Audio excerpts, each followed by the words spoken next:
हम आपके साथ हैं। बीएसपी की क्या पहचान? नीला झंडा हाथी निशान। बीएसपी की क्या पहचान? नीला झंडा हाथी निशान। बीएसपी की क्या पहचान? नीला झंडा हाथी निशान। बाबा साहब डॉक्टर अम्बेडकर अमर रहे, अमर रहे, अमर रहे। बाबा साहब डॉक्टर अम्बेडकर अमर रहे, अमर रहे, अमर रहे। माननीय श्री कांसीराम साहब अमर रहे, अमर रहे, अमर रहे। माननीय श्री कांसीराम साहब अमर रहे। अमर रहे, अमर रहे। बहुजन समाज पार्टी जिंदाबाद, जिंदाबाद, जिंदाबाद, बहुजन समाज पार्टी जिंदाबाद, जिंदाबाद, जिंदाबाद, बहुजन समाज पार्टी जिंदाबाद, जिंदाबाद, जिंदाबाद, माननीय बहन कुमारी मालती जी जिंदाबाद, जिंदाबाद, जिंदाबाद, माननीय बहन कुमारी मालती जी जिंदाबाद, जिंदाबाद, जिंदाबाद, माननीय बहन कुमारी मालती जी जिंदाबाद। जिंदाबाद, जिंदाबाद।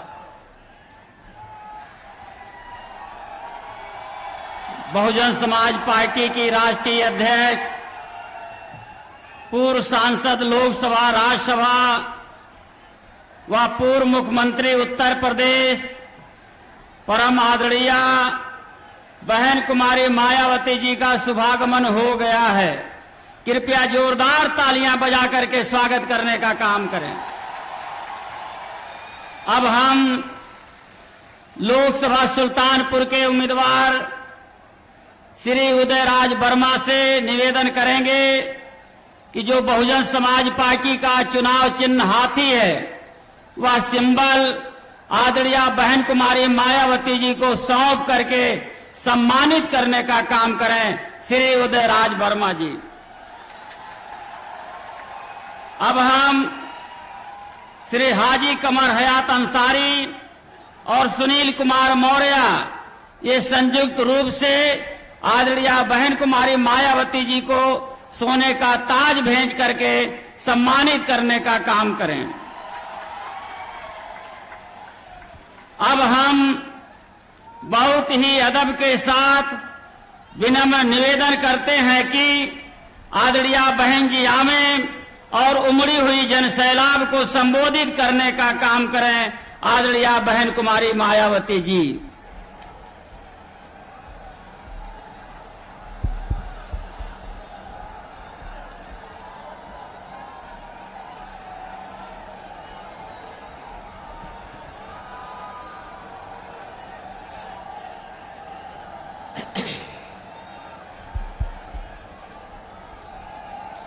बीएसपी की इस चुनावी जनसभा में इकट्ठा हुए पार्टी के सभी छोटे बड़े पदाधिकारी एवं कार्यकर्तागण, आज आप लोग देश में व यहाँ आपके उत्तर प्रदेश स्टेट में भी लोकसभा के लिए हो रहे आम चुनाव में अपनी पार्टी के उम्मीदवारों के समर्थन में मुझे सुनने के लिए यहाँ इकट्ठा हुए हैं, तो उसके लिए मैं आप सभी लोगों का हार्दिक दिल से आभार प्रकट करती हूँ। वैसे आप लोगों को ये मालूम है कि हमारी पार्टी कांग्रेस, बीजेपी व अन्य किसी भी विरोधी पार्टी तथा गठबंधन आदि के साथ मिलकर नहीं, बल्कि अकेले ही अपनी पार्टी के बलबूते पर पूरी तैयारी व दमदारी के साथ ये चुनाव लड़ रही है। इसके साथ ही हमने टिकट बंटवारे के मामले में भी सर्व समाज के लोगों को उचित भागीदारी दी है, जिनको कामयाब बनाने के लिए अपनी पार्टी के लोग पूरे जी जान से लगे हैं। हालांकि आज यहाँ आपकी इकट्ठा हुई अपार भीड़, वह भीड़ के जबरदस्त जोश को भी देखकर अब मुझे ये काफी हद तक भरोसा हो गया है कि पिछली बार की तरह इस बार भी आप लोग अपने प्रदेश से या लोकसभा चुनाव में अपनी पार्टी का बेहतर रिजल्ट जरूर लाएंगे। इसके लिए अब मैं आप लोगों का ध्यान कुछ जरूरी बातों की तरफ दिलाना चाहती हूँ और इस संबंध में विशेषकर मैं कांग्रेस, बीजेपी व इनके अन्य सभी सहयोगी दलों के बारे में ये कहना चाहूंगी कि आजादी के बाद शुरू में केंद्र व देश के काफी राज्यों में भी ज्यादातर सत्ता जहां कांग्रेस पार्टी के ही हाथों में केंद्रित रही है, किंतु इनकी अधिकांश मामलों में रही गलत नीतियों एवं गलत कार्य प्रणाली आदि की वजह से ही फिर इस पार्टी को केंद्र व काफी राज्यों की भी सत्ता से बाहर होना पड़ा है तथा यही स्थिति इनकी सहयोगी पार्टियों की भी बनी रही है, जिसके कारण ही फिर पिछले कई वर्षों से बीजेपी व इनके सहयोगी दल केंद्र एवं काफी राज्यों की भी सत्ता में काबिज हो गए हैं, लेकिन इनकी भी ज्यादातर रही जातिवादी, पूंजीवादी, संकीर्ण, सांप्रदायिक व द्वेषपूर्ण नीतियों एवं कार्य प्रणाली आदि से तथा इनकी कथनी व करनी में भी काफी अंतर होने की वजह से अब ऐसा लगता है कि इस बार ये पार्टी भी यानी कि भारतीय जनता पार्टी भी केंद्र की सत्ता में आसानी से वापस आने वाली नहीं है, बशर्ते यदि ये चुनाव इस बार फ्री एंड फेयर होता है तथा आम चर्चा के मुताबिक वोटिंग मशीनों में भी कोई गड़बड़ी आदि नहीं की जाती है। और वैसे भी इस बार चुनाव में इनकी कोई भी पुरानी एवं नई चल रही नाटकबाजी, जुमलेबाजी व गारंटी आदि काम में आने वाली नहीं है, क्योंकि अब देश की जनता काफी हद तक इस बात को समझ चुकी है कि इनकी पार्टी ने अब तक देश के विशेषकर गरीबों, कमजोर तबकों, मध्यम वर्गीय एवं अन्य मेहनतकश लोगों को जो इन्हें अच्छे दिन दिखाने के असंख्य प्रलोभन भरे वायदे किए हैं तथा अनेकों हवाई व कागजी गारंटी आदि भी दी है, तो उनका जमीनी हकीकत में अभी तक इन्होंने लगभग 1/4 हिस्सा भी कार्य पूरा नहीं किया है, बल्कि इसके स्थान पर इनका ज्यादातर समय व ताकत भी या इनके अपने चहेते रहे बड़े बड़े पूंजीपतियों एवं धन्ना सेठों को ही ज्यादा से ज्यादा माला माल व धनवान आदि बनाने में तथा उन्हें हर स्तर पर छूट देने व बचाने में ही लगी रही है, जिनके अधिकांश आर्थिक सहयोग से ये पार्टी व अन्य पार्टियां भी अपना संगठन चलाती हैं तथा चुनाव आदि भी लड़ाती हैं, जिसका काफी कुछ खुलासा बॉन्ड की आई रिपोर्ट से भी हो जाता है। और इस संबंध में वैसे आप लोगों को ये मालूम है कि अभी कुछ दिन पहले तो बॉन्ड के मामले में माननीय सुप्रीम कोर्ट के द्वारा तो जो मीडिया में रिपोर्ट प्रकाशित हुई, तो उस रिपोर्ट से ये स्पष्ट हो गया है कि इस देश में बीएसपी को छोड़कर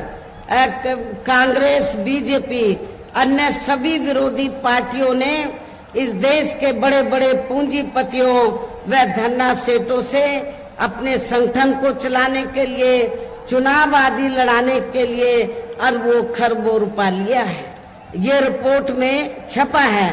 लेकिन बहुजन समाज पार्टी ही अकेली एक ऐसी पार्टी है तो जिस पार्टी ने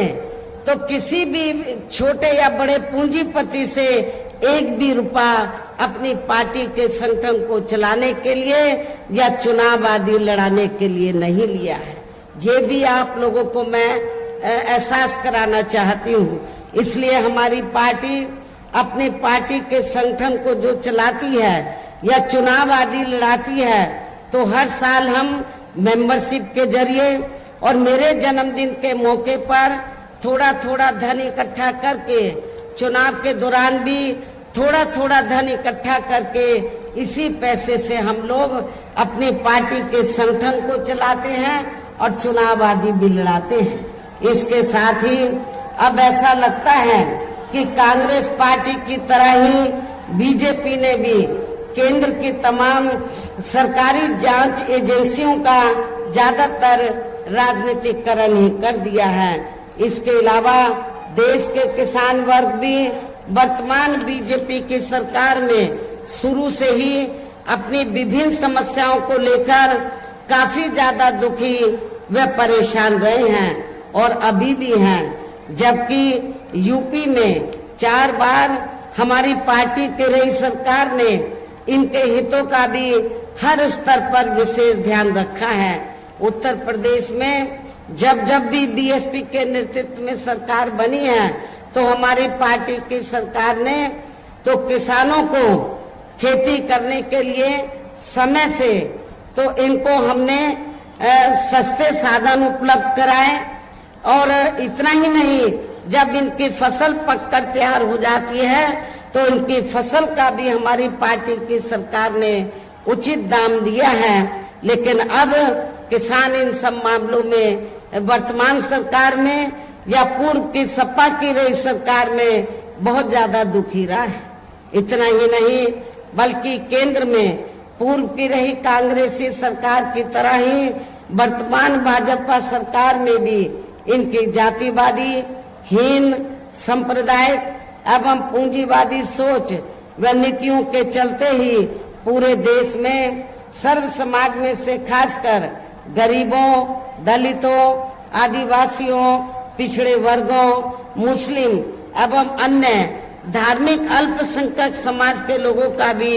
पूर्ण रूप से विकास व उत्थान आदि नहीं हो सका है। और इस संदर्भ में वैसे आप लोगों को ये मालूम है कि पूरे देश में यहाँ दलितों, आदिवासियों एवं अन्य पिछड़े वर्गों का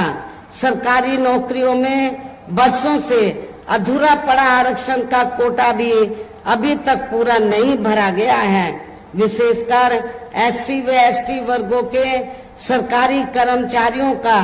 पदोन्नति में आरक्षण भी अब काफी हद तक प्रभावहीन ही बना दिया गया है। और इस मामले में वैसे आप लोगों को ये मालूम है कि जब यूपी में समाजवादी पार्टी की सरकार थी तो समाजवादी पार्टी की सरकार ने तो यूपी में एससी व एसटी वर्गों के सरकारी कर्मचारियों का पदोन्नति में आरक्षण बिल्कुल खत्म कर दिया था। साथ ही केंद्र व राज्यों में भी विरोधी पार्टियों की रही सरकारों में इन सभी वर्गों को प्राइवेट सेक्टर में आरक्षण दिए जाने की व्यवस्था किए बिना ही इनकी सरकारों के ज्यादातर सरकारी कार्य अब प्राइवेट सेक्टर के जरिए ही इनके बड़े बड़े पूंजीपतियों व धन्ना सेठों आदि को ही दिए जाने के कारण अब इनको पूरे देश में आरक्षण का बहुत कम ही लाभ मिल पा रहा है। इसी प्रकार इनका अन्य और मामलों में भी शोषण व उत्पीड़न आदि होना अभी तक भी बंद नहीं हुआ है। इनके साथ साथ मुस्लिम व अन्य धार्मिक अल्पसंख्यक समाज के लोगों की भी हालत हर स्तर पर काफी ज्यादा खराब व दयनीय ही बनी हुई है, जिसका काफी कुछ खुलासा सच्चर कमेटी की रिपोर्ट में भी किया गया है। इतना ही नहीं बल्कि पिछले कुछ वर्षों से केंद्र व अधिकांश राज्यों में भी बीजेपी व आरएसएस की सरकारों के चलते हुए अब इनका विकास एवं उत्थान आदि होना भी काफी हद तक बंद सा ही हो गया है। आए दिन इन पर खासकर हिंदुत्व की आड़ में हो रही जुल्म जाति भी यहाँ काफी ज्यादा चरम सीमा पर पहुंच चुकी है। इनके साथ साथ अपर कास्ट समाज में से विशेषकर गरीब लोगों की भी हालत हमें कोई खास अच्छी नजर नहीं आती है। इनकी गलत कृषि नीतियों के कारण किसान वर्ग भी आए दिन आंदोलित ही रहता है। साथ ही इनकी गलत आर्थिक नीतियों की वजह से देश की अर्थव्यवस्था पर भी इसका काफी बुरा प्रभाव पड़ रहा है, जिससे यहाँ विशेषकर छोटे एवं मध्यम वर्गीय व्यापारी वर्ग भी काफी ज्यादा दुखी वे परेशान हैं और अब केंद्र में पूर्व की रही सरकारों की तरह ही वर्तमान भाजपा सरकार में भी यहाँ पूरे देश में गरीबी, बेरोजगारी एवं महंगाई आदि भी लगातार काफी ज्यादा बढ़ रही है। देश में हर स्तर पर फैला भ्रष्टाचार भी अभी तक खत्म नहीं हुआ है। ऐसे में अब आप लोगों को देश में हो रहे लोकसभा चुनाव में कांग्रेस, बीजेपी व इनकी सहयोगी पार्टियों को भी केंद्र की सत्ता में आने से जरूर रोकना है। जिनकी गलत नीतियों व गलत कार्य प्रणाली आदि को आप लोग काफी हद तक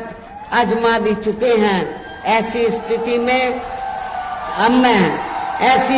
में अब ये विरोधी पार्टियां इस चुनाव में भी किस्म किस्म के साम, दाम, दंड भेद आदि अनेकों हथकंडे इस्तेमाल करके केंद्र की सत्ता में आने की पूरी कोशिश में लगी हैं, जिनसे अपनी पार्टी के लोगों को हर स्तर पर काफी ज्यादा सावधान रहना है। और इस मामले में विरोधी पार्टियां अपने अपने पक्ष में हवा बनाने के लिए खासकर मीडिया, ओपिनियन पोल व सर्वे आदि का जो बड़े पैमाने पर इस्तेमाल कर रही हैं, तो उनसे भी अपनी पार्टी के लोगों को बिल्कुल भी गुमराह नहीं होना है। इसके साथ ही विरोधी पार्टियों के विभिन्न रूपों में जारी किए गए इनके हवाई व प्रलोभन भरे चुनावी घोषणा पत्रों एवं वायदों आदि के बहकावे में भी अपनी पार्टी के लोगों को कतई नहीं आना है, जिन्हें ये पार्टियां चुनाव खत्म होने के बाद ज्यादातर अमल में नहीं लाती हैं और अब जिन पर से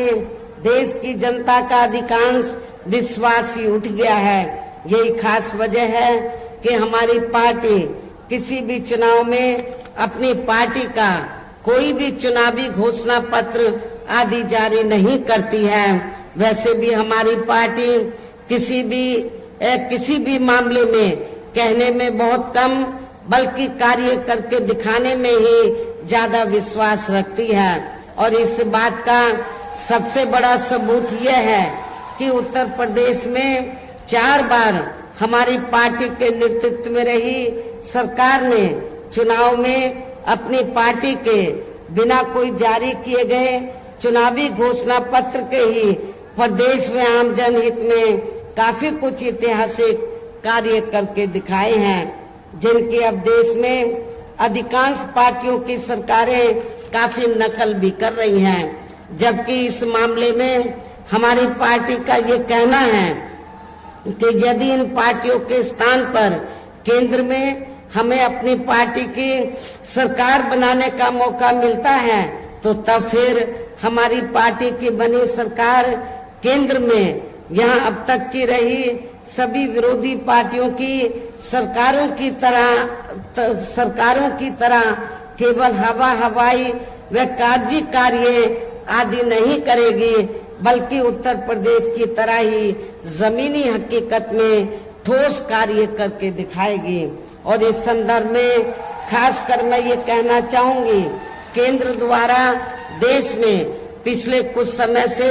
अति गरीब परिवारों को अस्थायी तौर पर फ्री में जो थोड़ी सी खाद्य सामग्री, राशन आदि दी जा रही है, तो उससे इनका स्थायी तौर पर भला होने वाला नहीं है।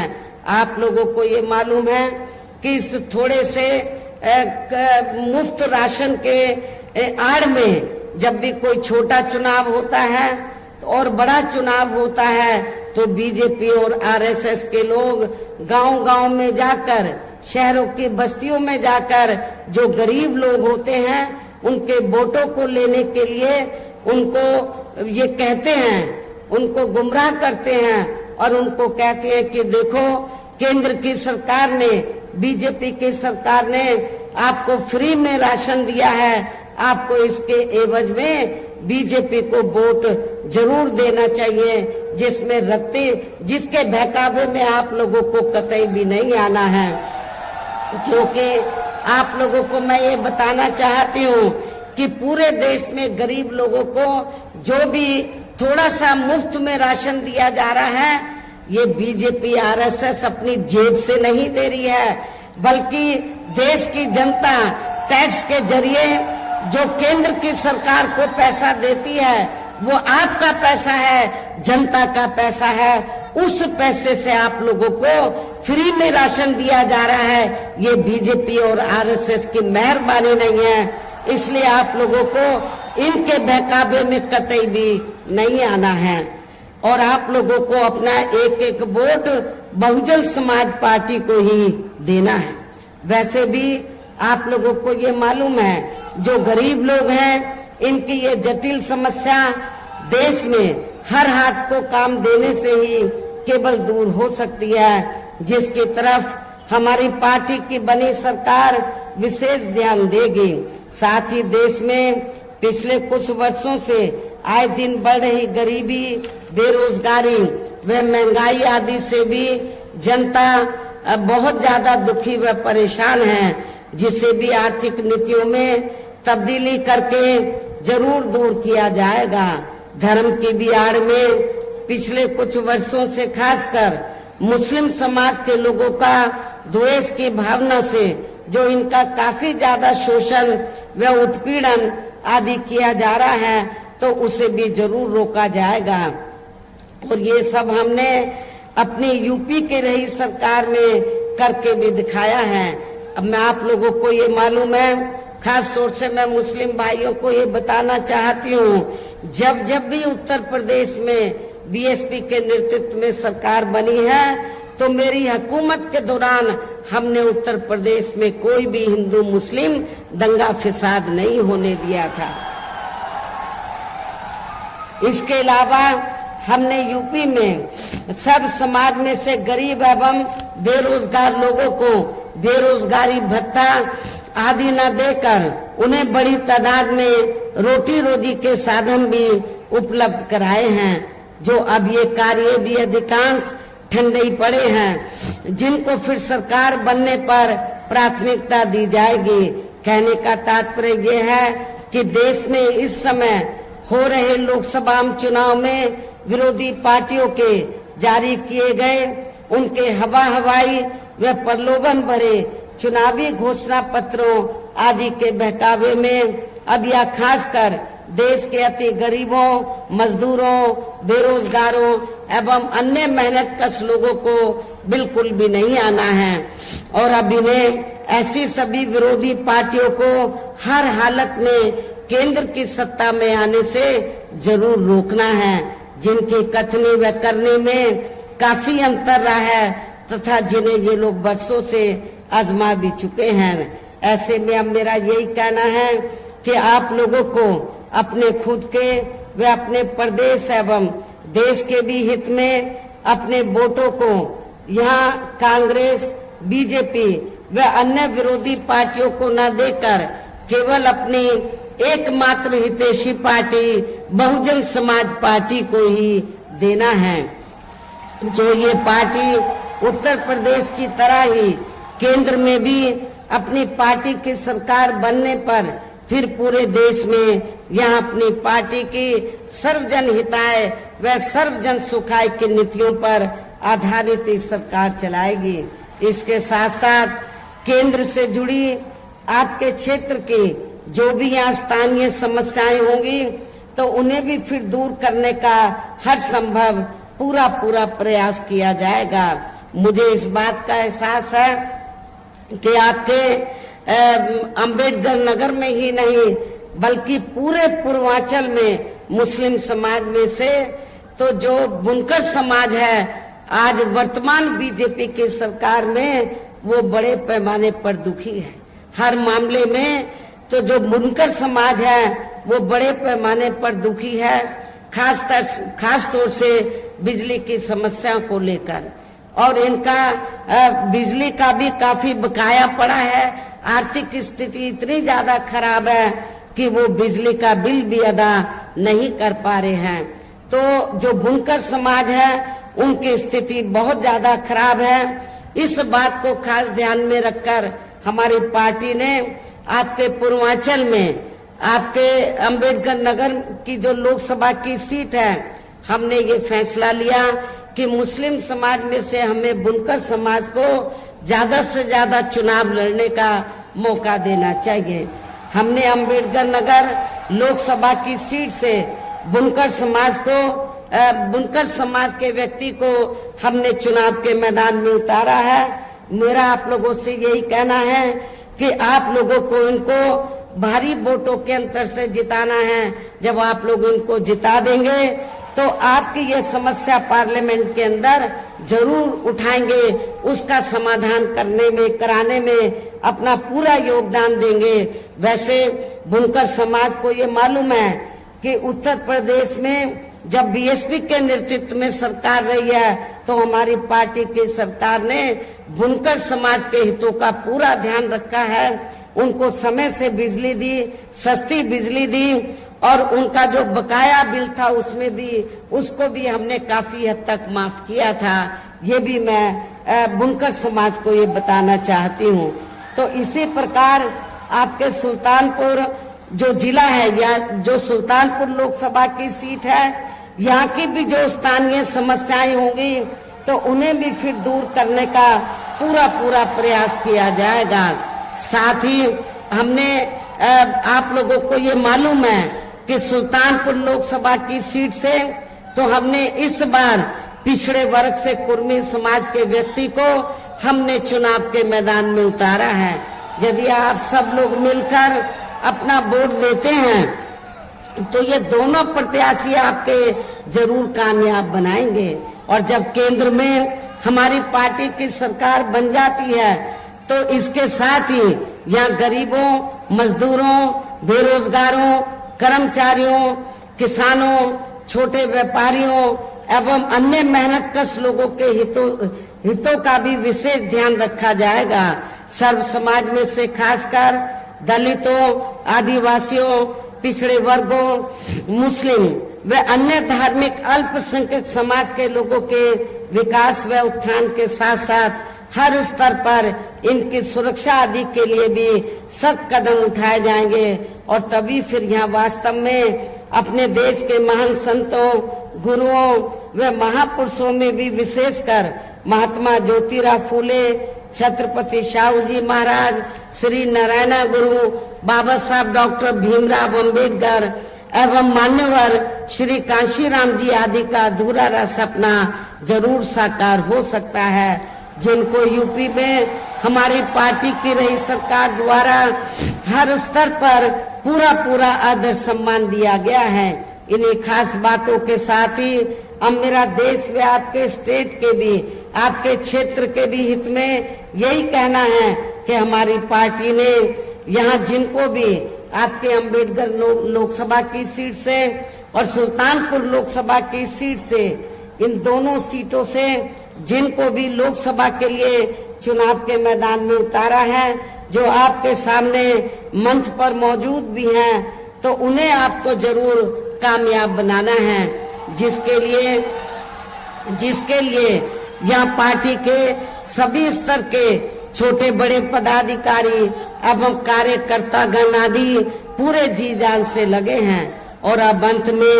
मेरा यही कहना है कि आप लोगों को वोट पड़ने वाले दिन यहाँ बीएसपी के अपने इन दोनों प्रत्याशियों को, अर्थात हमने सुल्तानपुर लोकसभा की सीट से श्री उदयराज वर्मा को चुनाव के मैदान में उतारा है, जो पिछड़े वर्ग से ताल्लुक रखते हैं और बहुजन समाज पार्टी को मजबूत बनाने में ये बरसों से पूरे जी जान से लगे हैं। आपके पुराने साथी को हमने चुनाव के मैदान में उतारा है। इसी के साथ साथ अंबेडकर नगर लोकसभा की सीट से हमने बीएसपी के ही आपके पुराने साथी जो मुस्लिम समाज से ताल्लुक रखते हैं श्री कमर हयात अंसारी को हमने चुनाव के मैदान में उतारा है। ये दोनों प्रत्याशी आपके सामने यहाँ मौजूद हैं। मेरी आप लोगों से पुरजोर अपील है कि बहुजन समाज पार्टी का जो चुनाव चिन्ह हाथी है, आप लोगों को हाथी चुनाव चिन्ह के सामने वाले बटन को दबाकर बहुजन समाज पार्टी के इन दोनों प्रत्याशियों को रिकॉर्ड तोड़ वोटों के अंतर से